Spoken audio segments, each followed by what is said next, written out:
ഇന്നത്തെ എൻ്റെ പരിപാടിയാണേ. ഫീൽഡിലെല്ലാം പോയി വന്ന് രാവിലെ ഫീൽഡിൽ പോയിട്ട് വന്നിട്ട് ഒരു ചക്ക കിട്ടീനി. അപ്പം എന്ന് വെച്ചു അതിന് ചക്കയുടെ പണിയെടുക്കാണ്. പിന്നെ ഇതിപ്പോൾ ഇങ്ങനെ കാണിക്കുന്നത് എല്ലാവർക്കും ചക്ക മുറിക്കാൻ ഭയങ്കര വിഷമല്ലേ. അപ്പോൾ പെട്ടെന്ന് ഇങ്ങനെ ആക്കിയാൽ പെട്ടെന്ന് നമുക്ക് ഇരിഞ്ഞെടുക്കാം ചക്ക. അപ്പോൾ ഇങ്ങനെ ആക്കിയിട്ടൊന്ന് മുറിച്ച് കൊടുക്കുകയേ ഉള്ളൂ. അങ്ങനെ ഒരു മുറിച്ചെടുത്തു. ഇനി മുറിച്ചെടുത്തിട്ട് അപ്പോൾ ഈ ചക്ക മുറിക്കുമ്പോൾ എന്തിയതായാലും ഒരു ചോളം തിന്നണം എന്നല്ലേ, പച്ചക്ക് തിന്ന് നോക്കണം എന്തിയതായാലും. അപ്പോൾ ഇതാ മുറിച്ചെടുത്തു. നമ്മൾ എന്താ എടുത്ത് ഇങ്ങനെയാക്കി എടുത്താൽ മതി. ഇരിഞ്ഞിരിഞ്ഞെടുക്കാൻ പറ്റും, നമുക്ക് വേഗം വേഗം എടുക്കാം.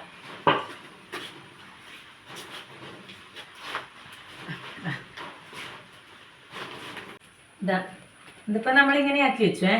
ഇനിയിപ്പോൾ എന്താ ഇതിൻ്റെ ഈ മൂക്കില്ലേ, നമ്മൾ ഈ കുഞ്ഞലെന്ന് പറയും മൂക്ക് ഒന്ന് അരിഞ്ഞെടുക്കും. അരിഞ്ഞെടുക്കുമ്പോൾ തന്നെ ആ ചക്ക ഇങ്ങനെ കയ്യിലിങ്ങനെ വന്നതാണ് കണ്ട. വേഗം എന്താ ഇങ്ങനെ എടുക്കുകയേ വേണ്ടു. വേഗമായി നമുക്ക് ചക്ക ഇരിയാൻ ഒരു പണിയുമില്ല. വേഗം തന്നെ പെട്ടെന്ന് തന്നെ ഇരിഞ്ഞെടുക്കാൻ പറ്റും. എന്നിട്ട് നമ്മൾ ചക്ക കൊത്തി അത് പാണ്ടിയാക്കി എടുക്കുമ്പോഴത്തേക്ക് ഇപ്പം ആവൂല അങ്ങനെ എടുക്കാനൊന്നും. അപ്പം ഇങ്ങനെയാകുമ്പോൾ എന്താ വേഗം മുറിക്കുമ്പോൾ തന്നെ വേണ്ട ഇങ്ങനെ വന്നു. എന്താ എടുത്ത് പെറുക്കി വെക്കുകയോ വേണ്ടു. പിന്നെ എന്താ നല്ല ഇങ്ങനെയായി. കുറച്ച് ഇതിൻ്റെ ലേശാട ബാക്കിയുണ്ടായിരുന്നു, അതുകൊണ്ട് അത് കുറച്ചൊരു വിഷമം വേണ്ട. ഇതുപോലെ ഒക്കെ വേഗമായില്ലേ. എങ്ങനെ വേഗം നമുക്ക് ഇതൊന്ന് മുറിക്കുമ്പോൾ തന്നെ നമ്മുടെ കയ്യിലേക്ക് വന്നു. ഇരിഞ്ഞു വന്നു. ഒരു പണിയുമില്ല, ചക്ക ഇരിയാൻ പണിയേ ഇല്ല. വേഗമായി കണ്ട. പിന്നെ ഈ കളയുന്ന ഇതിൻ്റെ ഈ ചക്കര ഉണ്ടല്ലോ, ഒന്നും കളയാനില്ല. ചക്കര എല്ലാ സംഭവവും നമുക്ക് കഴിക്കാൻ പറ്റുന്നതാണ്. ഈ ചക്കര ചമണിയില്ലേ, ഈ ചമണി നമ്മൾ പിന്നെ വറുത്തിട്ട് തിന്നാനും രസമാണ്. പിന്നെ തോരനെല്ലാം വെച്ചിട്ട് അങ്ങനെ കഴിച്ചാൽ നല്ല ചോറിനെല്ലാം കൂട്ടി കഴിക്കാൻ നല്ല ടേസ്റ്റാണ്. അതുപോലെ തന്നെ ഇതിൻ്റെ ഈ സംഭവം ഇല്ലേ, ഈ കൂഞ്ഞല്, ഈ സംഭവം മസാലക്കറി വെക്കാൻ നല്ല രസമാണ്. മസാലക്കറി വെച്ചാൽ നല്ല ടേസ്റ്റാണ്. നല്ല ഇറച്ചി വെക്കും പോലെ ഉണ്ടാവും അത് മസാലക്കറി വെച്ചാൽ. അപ്പോൾ ചക്കര ഏത് ഭാഗം കളയാനൊന്നുമില്ല. അപ്പോൾ നമ്മളിതാ ചക്കയെല്ലാം ഇങ്ങനെയാക്കി എടുത്തു. അതിന് ശേഷം എന്താ ഇതിൻ്റെ ഇതങ്ങ് കളഞ്ഞിട്ട് നമുക്കിതാ ഇങ്ങനെയാക്കി ഇതിൻ്റെ ഈ ചക്കക്കുരുവിനെ വേർപ്പെടുത്തിയിട്ട് വെക്കാം. എന്താണെന്ന് വെച്ചാൽ ഞാൻ ചക്കക്കുരു അത്ര ഇടുന്നില്ല, ചുള മാത്രം എടുത്ത് വേവിക്കാമെന്ന് വെച്ചിട്ടാണ്. വേണമെങ്കിൽ ഒരു 2-3 ചക്കക്കുരു ഇടൂലു. പിന്നെ നല്ല തേങ്ങയും പച്ചമുളകും വെളുത്തുള്ളിയെല്ലാം കറിവേപ്പിലയും ഒക്കെ ഒന്ന് ഒതുക്കിയിട്ട് ഇട്ട് വെക്കുകയാണെങ്കിൽ നല്ല ടേസ്റ്റാണ് ചക്ക.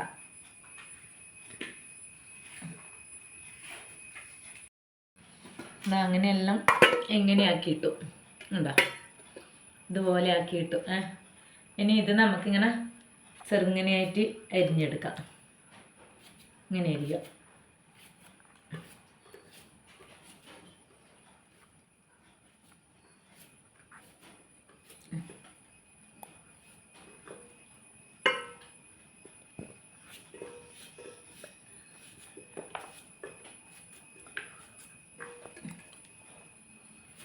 ഇങ്ങനെ ചെറുതായി അരിഞ്ഞിട്ട് എടുക്കാം. അങ്ങനെ നമ്മൾ ചക്കയെല്ലാം റെഡിയാക്കി എടുത്തേ. ഇനി ഇതിലേക്ക് കുറച്ച് പച്ചമുളക്, വെളുത്തുള്ളി, ചെറിയുള്ളി, തേങ്ങ, പിന്നെ കുറച്ച് കറിവേപ്പില, അതിലപ്പുറം കുറച്ച് മഞ്ഞൾപ്പൊടി കൂടി ഇടുക. മഞ്ഞൾപ്പൊടി കുറച്ച് ഇട്ട് കൊടുത്താൽ മതി. എന്താ വെച്ചാൽ നമ്മൾ ചക്കക്ക് കുറച്ച് മഞ്ഞൾപ്പൊടി ഇടും. പിന്നെ കുറച്ച് ജീരകം കൂടി ഇടുക. കുറച്ചിട്ടാൽ മതിയേ, എല്ലാവർക്കും അതിൻ്റെ ടേസ്റ്റ് ഇഷ്ടപ്പെടില്ല, അതുകൊണ്ട് കുറച്ചിട്ട് കൊടുത്താൽ മതി. അതിന് ശേഷം ഇതെല്ലാം കൂടി നമുക്ക് ഒരു ജാറിലേക്ക് ഇട്ടിട്ട് ഒതുക്കിയെടുക്കാം. ഒതുങ്ങാനേ പാടുള്ളൂ കേട്ടോ, അരിയണ്ട.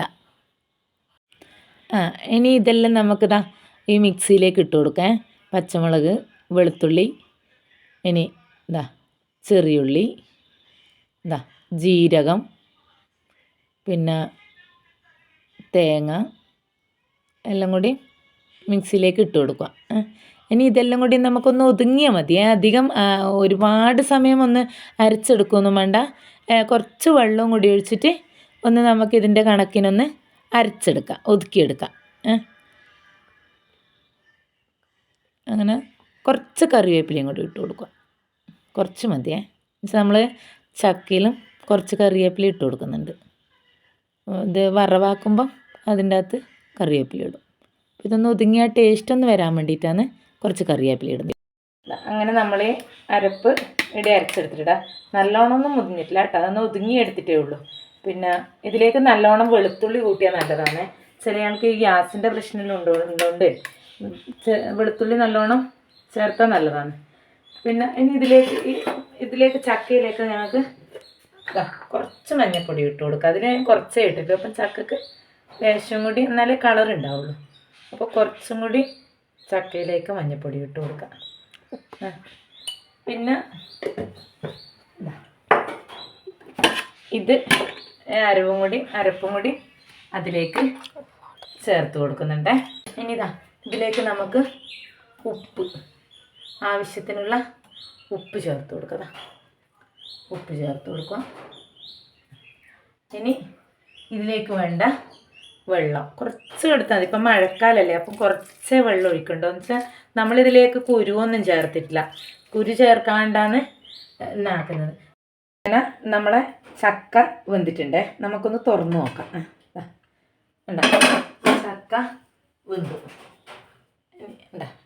ഇനി വേണമെങ്കിൽ നമുക്ക് ലേശയിലേക്ക് ലേശം കടുകും വെളുത്തുള്ളിയും കറിവേപ്പിലയും ഉണക്ക പറങ്കിയെല്ലാം കൂടി വറുത്തിടാം. വേണമെന്നില്ല, എന്നാലും ഇതിലേക്ക് നമുക്ക് വറുത്തിടാം. ഇനി ഇതിലേക്ക് നമുക്ക് വെളുത്തുള്ളി ഇട്ട് കൊടുക്കാം. വെളുത്തുള്ളി ഇട്ടു. വെളുത്തുള്ളി ലേശം ഒന്ന് കളറ് മാറുമ്പോൾ ഇത് പറങ്കിയും കൂടി ഉണക്കപ്പറങ്കിയും കൂടി ഇട്ട് കൊടുക്കാം. പിന്നെ അതിന് ശേഷം നമ്മൾ കറിവേപ്പിലയിൽ ചേർത്തിന് നമ്മൾ ഇതിൻ്റെ ഇതെല്ലാം ഒതുക്കുമ്പം കറിവേപ്പില ചേർത്ത് കൊടുത്തതാണ്. എന്നാലും നമുക്ക് കുറച്ചും കൂടിയും കറിവേപ്പില ചേർക്കാം അല്ലേ. വറുത്തിടുമ്പോൾ എന്തെങ്കിലും കറിവേപ്പില നല്ലതല്ലേ. അപ്പോൾ കുറച്ചും കൂടി കറിവേപ്പില ചേർത്ത് കൊടുക്കുന്നുണ്ട്. ഇനി നമുക്കിതൊന്ന് ഇളക്കി കൊടുക്കാം. അപ്പം ഇനി ഇത് നേരെ ചട്ടിയിലേക്ക് ഒഴിക്കാം. ചില എന്തിനാ വറുത്തിടുന്നെന്നെല്ലാം വിചാരിക്കുക. വറുത്തിടേണ്ട ആവശ്യമൊന്നുമില്ലേ. ശരിക്കും പറഞ്ഞാൽ വറുത്തിടണ്ട, നമ്മൾ തേങ്ങയിലും ചേർത്തതല്ലേ. എന്നാലും കുറച്ച് നമുക്ക് വറുത്തിട്ടാലും ഒരു ടേസ്റ്റാണ്. ഇളക്കി കൊടുക്കാം അല്ലേ. ഈ മഴയായതുകൊണ്ട് ഇങ്ങനെ ഉടഞ്ഞ് നിൽക്കും. നമ്മൾ എത്ര വെള്ളം ഒഴിച്ചിട്ടില്ലെങ്കിലും കുറച്ച് വെള്ളമേ ചേർത്തിട്ടുള്ളൂ. എന്നാലും ഇപ്പോൾ ഈ മഴക്കാലമായതുകൊണ്ട് ചക്കക്ക് നല്ലോണം വെള്ളം ഇറങ്ങും. അതുകൊണ്ട് ഇങ്ങനെ ഉടഞ്ഞ് നിൽക്കും. ഇനിയിപ്പം കുറച്ച് വെള്ളം നനച്ചിട്ടേ ഉള്ളൂ, എന്നാലും ഇങ്ങനെ ഉടഞ്ഞു പോയി. അപ്പോൾ നമുക്കിതിന് ഒരു പ്ലേറ്റിലേക്ക് എടുത്ത് നോക്കാം അല്ലേ. ടേസ്റ്റ് നോക്കണ്ടേ, ഇപ്പം ഇതുണ്ടെന്ന് അറിയണ്ടേ. നമുക്കിത് ലേശം ഒരു പ്ലേറ്റിലേക്ക് എടുക്കാം.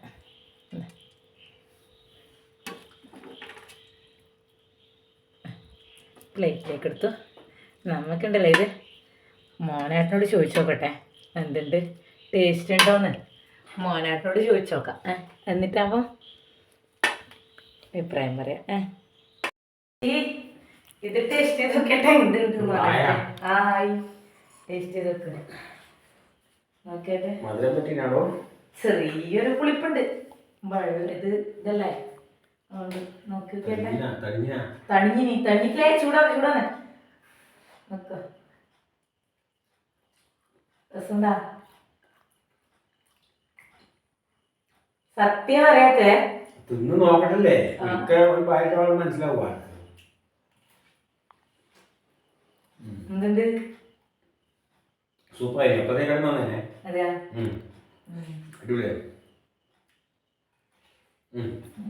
ഞാൻ നോക്കട്ടെ. ഞാൻ നോക്കിയിട്ടില്ലെങ്കിൽ മോശമല്ലേ. പക്ഷെ ഞാനിതാണ് ടേസ്റ്റ് ചെയ്ത് നോക്കിനി. അപ്പം എനിക്ക് ഇഷ്ടപ്പെട്ടിന്. പക്ഷെ മോനേട്ടന് അങ്ങനെ എല്ലാം ഇഷ്ടപ്പെടൂല. അതുകൊണ്ട് മോനേട്ടൻ വേറൊന്നും ഞാൻ എന്ത് വെച്ചാലും കുറ്റേ പറയില്ലേ. പിന്നെ മോനോടെ പാചകക്കാരനാണ്, അതിൻ്റെ ഒരു പൗറും ഉണ്ടാവൂലേ. ഭക്ഷണം ഉണ്ടാക്കാൻ പോകുന്നതാണ്, അപ്പൊ അതിൻ്റെ ഒരു പൗറും ഉണ്ടാവും. അത് മാത്രല്ല LIC ഏജന്റ് വന്നിട്ടാവും രണ്ടുമാണ്. പക്ഷെ ഭയങ്കര പൗറാണ് ഇതെല്ലാം. അപ്പം ഇത് നല്ല ടേസ്റ്റ് ഉണ്ട്. അപ്പം നിങ്ങളും ഇങ്ങനെയൊന്ന് വെച്ച് നോക്കണേ. ഇത് ഇഷ്ടപ്പെട്ടില്ലെങ്കിൽ പിന്നെ ഒന്ന് കമന്റ് ചെയ്യുക, ലൈക്ക് ചെയ്യുക, ഷെയർ ചെയ്യുക. പിന്നെ ഒരു സത്യം ഞാൻ പറയാം കേട്ടാ, ഈ ചക്ക ഞാൻ ആദ്യം കൊത്തുന്നതെല്ലാം കാണിച്ചു തന്നില്ലേ, അത് ഞാനല്ല കേട്ടാ, മോനായിട്ട് കൊത്തി തന്നതാണ്. ഞാനിത് വെറുതെ കാണിച്ചു തന്നേക്കോ, മോനായിട്ട് അതെല്ലാം ആക്കി തന്നിന്. ഞാൻ സോളയെടുത്തിട്ട് അരിഞ്ഞിട്ട് വേവിച്ചു എന്ന് മാത്രമേ ഉള്ളൂ കേട്ടാ. ആദ്യത്തേത് ഞാനല്ലേ, സത്യമാണത്. ഞാൻ കാണിച്ചു എന്ന് മാത്രം. അപ്പൊ നിങ്ങളെല്ലാം ഇഷ്ടപ്പെട്ടിട്ടുണ്ടെങ്കിൽ ഒന്ന് കമന്റ് ചെയ്യണം കേട്ടാ. കമന്റ് ചെയ്യുക, ലൈക്ക് ചെയ്യുക, ഷെയർ ചെയ്യുക.